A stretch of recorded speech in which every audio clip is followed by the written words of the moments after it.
ஒரு உடம்ப என்னென்ன மெத்தடில் எல்லாம் நாம் டீடாக்ஸ் பண்ணலாம் அப்படின்னா, ஃபாஸ்டிங் மூலமாக சரி பண்ணலாம். எந்த உணவும் எடுத்துக்கொள்ளாமல் தண்ணீர் மட்டும் சாப்பிட்டுக்கிட்டு, அதுக்கப்புறம் ஜூஸ் மட்டும் எடுத்தும் சில பேரை டீடாக்ஸ் பண்ணலாம். சில பேருக்கு குறிப்பிட்ட உணவுகள் பசி தாங்காதம்பாங்க, அவங்களுக்கு குறிப்பிட்ட உணவுகளை மட்டும் கொடுத்து சைவ உணவுகள் மூலமாக சரி பண்ண முடியும்.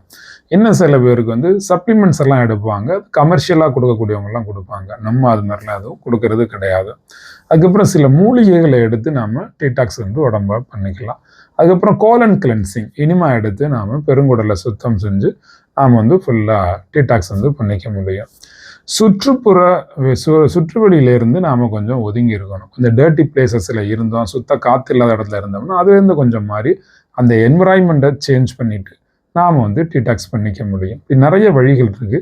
உங்களுக்கு எந்த வழியை தேர்ந்தெடுத்து பண்ணணும்னு நினைக்கிறீங்களோ அந்த வழியை நான் உங்களுக்கு சொல்லித்தர்றேன். வாங்க பயிற்சிக்கு.